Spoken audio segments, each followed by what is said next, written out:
Yung sa Vietnam. Saan sa Vietnam? Danang Vietnam. Wow, tanang Vietnam. Alright. Can you share us kung ano yung mga preparations mo for this pageant? Last month, actually, we only had less than a month of preparations po. So, we focused po sa pasarela ko and my dance routine po. And then, just Saturday po, dun lang po kami nag-final dress rehearsal po. So, very na-cram po talaga. Pero, we came prepared na po. So ano-ano yung mga activities na gagawin nyo or naka-line up? We have an exhibition day po. Showcase po namin doon yung different cultures po ng different countries. And we also have may mga tour po para sa mga candidates po. So, makakapag-explore po kami ng Vietnam. So you're competing sa Vietnam. No? Ano yung nilook forward mo dun sa competition sa Vietnam? Ano yung nilook forward mo na sa competition na yun sa Vietnam? Well, this year po, I just really want to enjoy the moment po. I gave my all naman po sa efforts ko po and sa preparations ko po. So, ito naman po, aside from giving my best in every segment, enjoy ko na lang po talaga yung moment and make the most out of it. Can you tell us about your... Meron bang national costume competition? Yes. Ayun. So can you tell us, ano lang, hint lang or parang clue concept ng national costume? Yung national costume ko po this year, parang makita niyo po siya sa land and very important po siya sa culture nating Philippines. And of course, designed by Jandy, Yes po, my national director. the national director. May idea ka kung ilan kayong candidates na maglalaban? I heard po we are 50 and 50? 1-5? 5-0. Pero, 5-0. Ah, pero dami. sa Miss Teen, kasi you're under your category, ilang kayong maglalaban? Sa 5-0? Kasi Mr. and Miss Mr. lang. and Miss. Ayun. Do you have representative din ba for Mr. Teen, Philippines? So, Sa Philippines po ako lang. ikaw lang so as Miss Teen. Yes. How do you feel right now na pupunta ka na sa Vietnam to compete for Miss Teen Super Globe? It's very surreal po talaga since last year I was here to compete to another country and this year po we are off to Vietnam. I feel very honored po to represent our country again and I promise to make everyone proud. Yes. And of course, our favorite pageant question. Why should you be our next Miss Teen Super Globe 2025? I believe that I am deserving of the crown and the title because I have a mission.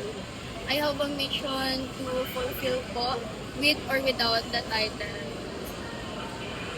So may date na kung kailan yung grand coronation night? August 16. So abangan niyo po. So Okay. paano yung feeling na of course at the young age, no? Ang dami mo ng achievement, especially sa pageantry. So, of course, may pressure po kasi syempre bata pa lang po. Pero I turn it into motivation instead. Kasi syempre pinagkasabay ko po yung ACADS ko and the modeling.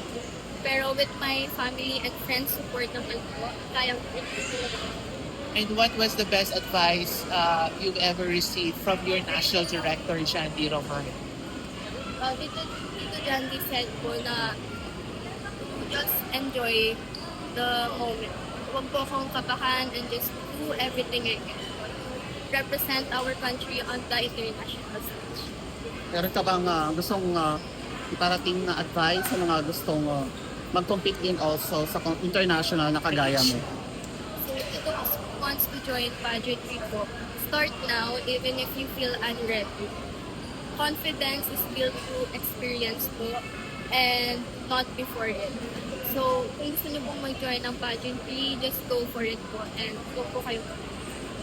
So, yeah. For the information, of course, ano bang mga segments sa paglalaban-labanan? Like, for example, you have a swimwear ba, evening gown, ano yung mga segments na paglalabanan sa competition? Actually, sa ano lang po talaga, sa national costume po and yung dance and then yung evening gown. I see. So, ano yung i-showcase mo na dance? cultural dance po, Cultural na may dance. halo po siyang modern. Wow. Siyempre, napakaganda yung departure look mo ngayon. Course from Tito Sino Jan. designer? Tito Jan. Oh my God. Iba talaga ang John De Roman. Anong inspiration Of niyan? course. Anong inspiration ng departure look? I Outfit mo? have no idea po With kasi flowers. nagkakatiwalaan po talaga namin si Tito Jan. Nakita mo na ba yung mga kukan dates mo pagdating ko sa Vietnam? Post po, may mga pinost po yung pageant sa social media. Pero sa personal po, wala pa po. Sino sa tingin mo yung medyo matindi mong mga kalaban sa Vietnam? It's very hard to tell po kasi we are all unique naman po in our own different groups. Pero what sets me apart is my passion po in what.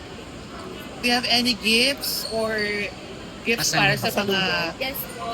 co-candidates mo? Yes po. As I said, meron po kaming exhibition day and I have gifts to give sa mga candidates po. We have the weaved wallets and our traditional. You have competed internationally na. So, what have you learned from competing sa international? And how will you use it by this time na you are a candidate of Miss Teen Super Globe? So from my previous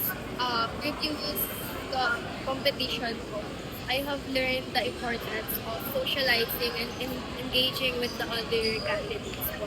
And this year in Vietnam, I plan to do the same. What's your favorite beauty queen? Of course, Catriona. Wow.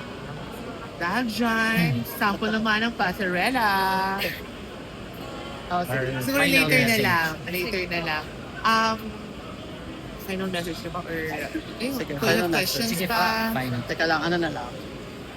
Sino yung mga kasama mo sa Vietnam? We are only four po. Ako, si Mommy and Tito Johnny and of course, my beautiful hair and makeup artist. Any message to your mom na super support sa yung pageant journey? So, Mommy, I may not be very vocal sa'yo, pero I am super grateful sa support mo since day one. And I really, really want to make you happy. Sobrang ganda ng makeup. Who did your makeup? The one and only Eric Del Rosario. Ay, bongga!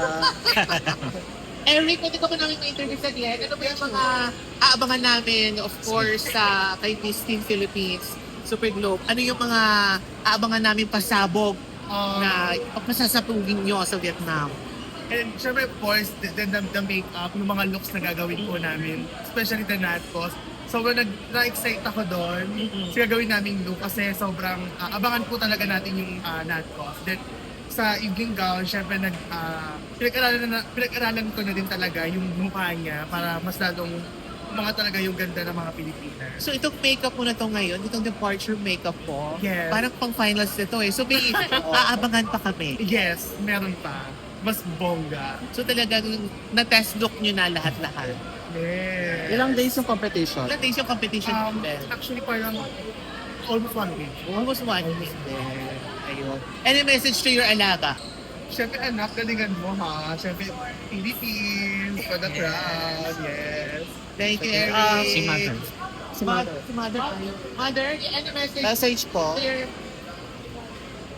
Mother any and message to your father. daughter, of course, now that Ah. your daughter will be representing again the Philippines for the international competition. Ano mga pinaghandaan nyo for this time, for international pageant sa Vietnam? Actually, ano to eh, parang mabilisan lang po, 1 month preparation. So, masasabi ko lang good luck ka na, walang masabi. Papatay ako ng tetext, pinapawisan. What made you decide po, ma'am, na sumali ulit si daughter for the international competition? Gusto niya rin po kasi, kaya Ayun. support lang as a mother. Kung ano man yung gusto niya, yun din naman din yung gusto ko. So yun, support lang po. Laban! Thank you, mother! Thank you so much And po. a photo muna siguro. Last message. Last message na Last lang. message. Message mo lang sa mga fans and supporters. Message. Last message. Your message sa mga supporters mo, sa fans, sa viewers namin. Kung sa merong families mo, voting, ah, promote mo na. Promote mo na rin. To everyone po, thank you so much for your unwavering support and love.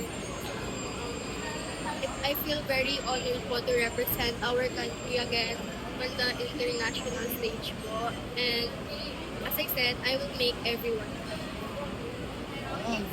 Thank you so much and best of Thank luck. you. And photo.